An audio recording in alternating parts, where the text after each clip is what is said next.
Sebenarnya apa sih korelasinya antara demo dengan IHSG? Kenapa demo bisa mempengaruhi IHSG segitu dalam, padahal kalau kita lihat data-data makroekonomi kita cukup baik? Ya, kalau kita lihat memang pasar saham itu kan sangat sensitif terhadap news dan rumors ya. Nah, kemarin itu kan yang dikhawatirkan bukan demonya sebenarnya, tapi adalah aksi anarki atau kerusuhan yang menyebabkan perusakan di mana-mana dan juga ada penjarahan juga.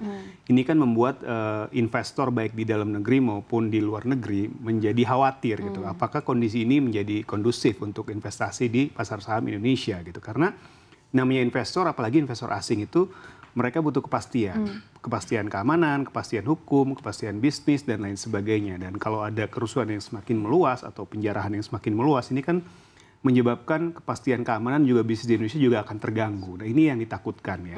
Harapannya sih mungkin tidak berlanjut sehingga investasi bisa kembali masuk lagi. Iya, karena kan kalau kita lihat per hari ini tanggal 2 September kan harusnya juga ada demo, tapi tidak terjadi lagi hari ini ya. Kalau bisa memang sudah berhenti ya, nggak usah ada lagi demo-demo ataupun aksi anarkis.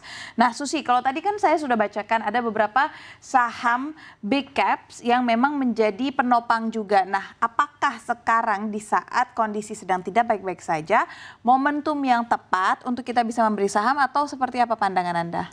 Ya sebenarnya sih kalau kondisi nggak baik-baik aja itu sebenarnya cuma sementara ya sifatnya Syafinas.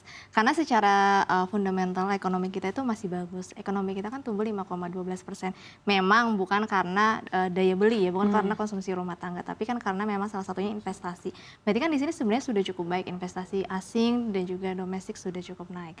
Nah, cuma masalahnya sekarang adalah kemarin ada rasa kekhawatiran, makanya investor sebagian pergi dulu. Tapi kalau saya melihatnya justru sebenarnya itu jadi peluang. Karena ekonomi kita masih bagus, tapi satu sisi penurunan itu hanya sentimen sementara karena ada demo anarkis ya yang memang berefek nantinya pada beberapa sektor karena yang akan dirugikan. Kalau menurut saya justru ini menjadi peluang, karena ingat penurunan IHSG saat ini bukan karena fundamentalnya, tapi hanya sentimen sementara saja. Jadi menurut saya adalah momen yang cukup baik untuk beli. Oke, berarti momen yang cukup baik untuk beli. Berarti kira-kira saham-saham apa yang perlu diperhatikan di saat-saat tidak baik-baik saja seperti ini? Karena kan kalau kita lihat memang sebenarnya ada beberapa saham big caps yang harganya lagi diskon gitu.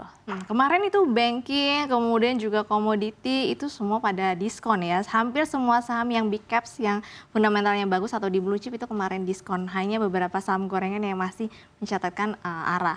Nah, kalau saya melihatnya beberapa emiten seperti yang saya sebutkan tadi ada banking, kemarin turun lumayan, hari ini sudah naik lumayan. Kemudian terutama untuk di komoditi emas ya, komoditi emas naiknya masih signifikan karena harga emas dunia kan masih naik. Jadi beberapa saham harusnya memang hari ini adalah apresiasi karena kemarin cukup terjun dalam. Jadi menurut saya justru bukan hanya saham-sahamnya aja, tapi beberapa sektor tuh menurut saya banyak yang menarik sih saat ini. Apalagi banyak saham blue chip valuasinya masih murah, kayak BRI, Mandiri, kemudian BNI, ASI, Excel, PGO, bahkan itu masih murah, valuasinya 1 hingga 2 komaan. Oke, berarti ada beberapa saham yang perlu dicermati. Nah, saya ingin kembali lagi ke Mas Ai.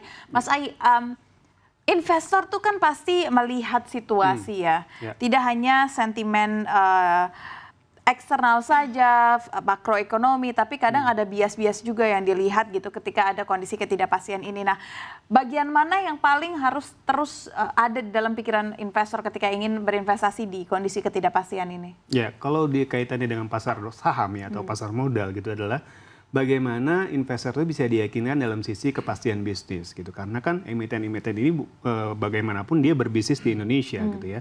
Kalau ada ketidakamanan atau ketidakpastian dalam hal bisnis, tentu akan mengganggu kinerja mereka. Dan efeknya tentunya harga sahamnya juga akan terdampak juga. Kenapa akan terdampak? Karena investor akan ragu untuk masuk atau beli sahamnya gitu ya. Kalau ada ketidakpastian atau hal-hal yang mengganggu keamanan. Nah, ini yang harus diyakinkan oleh pemerintah. Dan kalau kita lihat memang di hari ini ya sudah cukup bisa teratasi lah. Aksi-aksi anarkisnya kan sudah tidak ada gitu ya. Kalau demonstrasi ya selama itu berlangsung damai dan memang konstruktif harusnya tidak masalah gitu. Karena demo boleh, anarkis yang jangan. Iya, anarkis yang jangan. Dan kita juga kan bukan sekali 2 kali ini aja ada aksi demo, sudah sering kali terjadi gitu. Jadi harusnya tidak akan jadi masalah kalau tidak mengganggu keamanan atau mengganggu ketertiban di masyarakat gitu. Oke.